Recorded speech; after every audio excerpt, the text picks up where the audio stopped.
Japan அபுகுமா வகை போர்க்கப்பல்களை பிலிப்பைன்ஸுக்கு மாற்றியது. தென்சீன கடலில் சீனாவின் முயற்சிகளை தடுக்கும் முக்கிய நடவடிக்கை.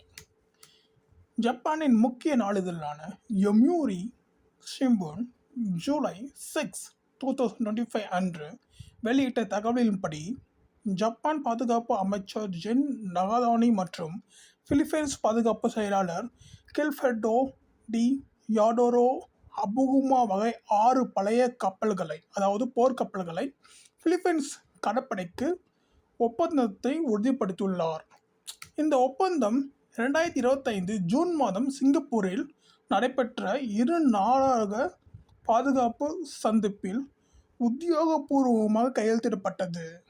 இது இந்தோ பசிபிக் பகுதியில் பாதுகாப்பு கூட்டாண்மையின் ஒரு புதிய அத்தியாயம்.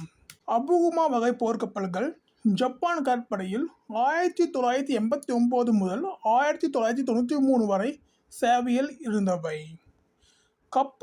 கப்பலுடைய சுமார் 2550 டன் எடை கொண்டது. 109 மீட்டர் நீளம், 13.4 மீட்டர் அகலம், 27 நாட்டிக்கல் கடல் வேக அளவீடு ஸ்பீடில் இது செல்லும். CODOG என்ற இன்ஜின் இதில் பொருத்தப்பட்டுள்ளது. அதாவது டீசல் மற்றும் கேஸ் டர்பைனில் செயல்படும் இன்ஜின் இது. சுமார் 120 பேர் இதில் பயணிக்கிறார்கள், மாலுமிகள் இருக்கிறார்கள்.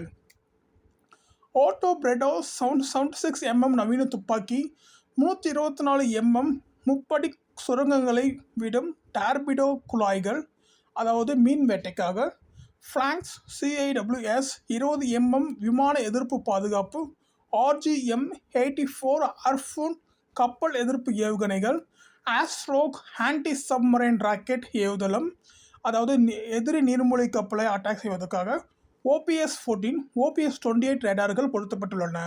OQS-8 சோனார் வேவுகள், அதாவது கடலில் உள்ள ஆழத்தில் இருக்கும் நீர்மூழ்கி கப்பலை கண்டறிய.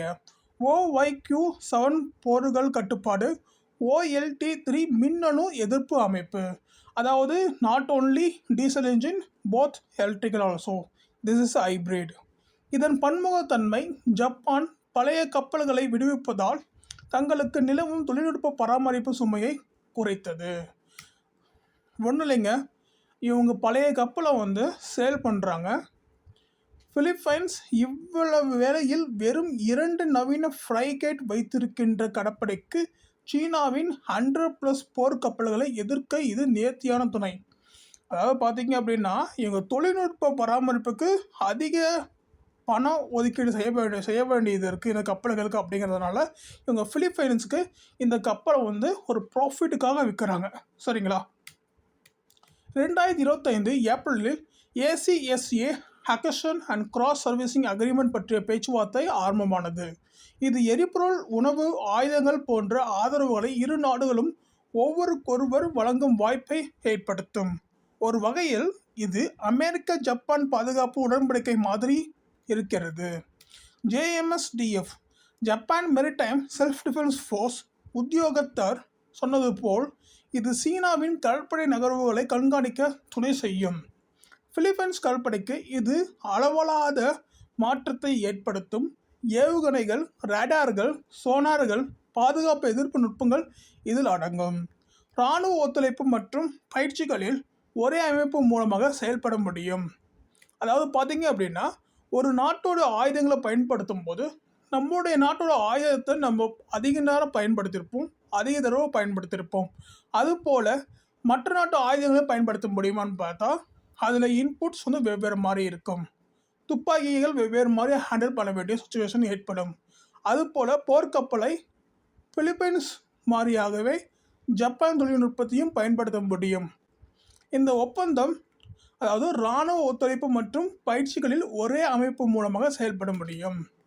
இந்த ஒப்பந்தம் ஒரு சாதாரண போர்க்கப்பல் பரிமாற்றம் அல்ல, ஜப்பான் பிலிப்பைன்ஸ் இடையிலான பாதுகாப்பு நெருக்கத்தை வெளிப்படுத்துகிறது. இந்தோ பசிபிக் பகுதியில் சீனாவின் ஆக்ரோஷ நிலைப்பாட்டுக்கு எதிரான தடுப்பு கட்டமைப்பை வலுப்படுத்துகிறது. புதிய நிர்வாக பாய்ச்சலுக்கான அடித்தளத்தை உருவாக்குகிறது. ஒரே கடலில் ஒரே மர்மங்களை எதிர்கொள்ளும் இரு நாடுகள் இப்போது ஒரே கப்பலில். பார்த்துக்கோங்க, ஒரே கடலில் ஒரே மர்மங்களை எதிர்கொள்ளும் இரு நாடுகள். அந்த மர்மம் வேறு யாரும் இல்லை, சீனா தான். ஓகே, உங்களுக்கு இந்த வீடியோ பிடிச்சிருந்துச்சுன்னா லைக் பண்ணுங்கள், ஷேர் பண்ணுங்கள், சப்ஸ்கிரைப் பண்ணுங்கள், மறக்காம பெல் ஐக்கான் கிளிக் பண்ணுங்கள். Okay, thank you.